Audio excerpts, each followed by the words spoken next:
नमस्कार, जैसे तो संगवारी स्वागत है अपन के अपन यूट्यूब चैनल काजल सीजी ब्लॉग में।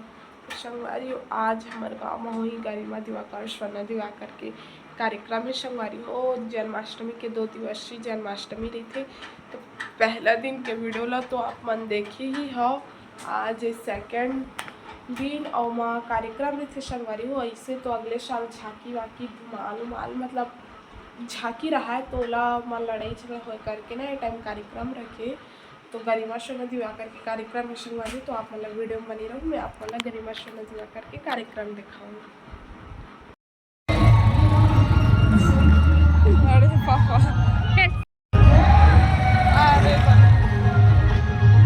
संगवारी हो हम आथन देखे पर, तो एक दिन देखा हो अपन वीडियो में बने रहूँ। अपने ज़्यादा भीड़ हो गई, कलर के और भाई पब्लिक है वीडियो बने रहो। गरिमा दिवाकर आगे तो कार्यक्रम अभी बच्चे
बांसुरी बजाए मधुबन में गाना है सब चला। मैं पहले गाऊंगा तेहा बांसुरी बजाए मधुबन मां, तेहा बांसुरी बजाए मधुबन मां, तेहा बांसुरी बजाए मधुबन मां, तेहा बांसुरी बजाए मधुबन मां। ताली बजाते हुए दोनों हाथ उठा के सब बोलो तेहा बांसुरी बजाए मधुबन मां, तेहा बांसुरी बजाए मधुबन मां, तेहा बांसुरी बजाए मधुबन मां, तेहा बांसुरी बजाए मधुबन मां, तेहा बांसुरी बजाए अरे बेटा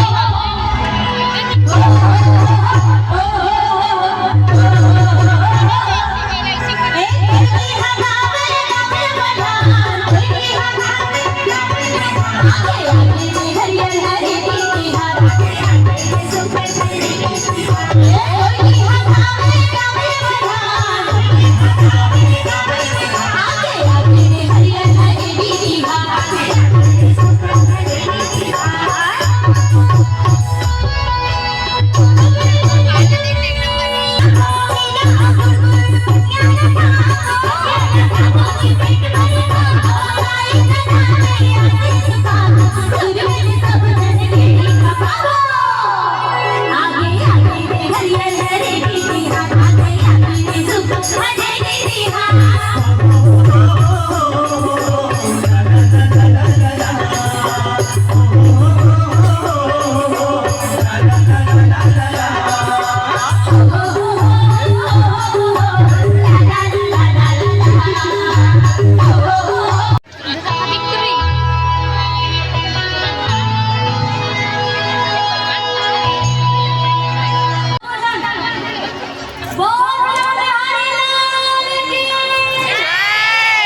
दोनों हाथ उठा के मैं जयकारा शेरा बोल साचे दरबार की जय, महाराज की राधे राधे, रामचंद्र की जय।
Thank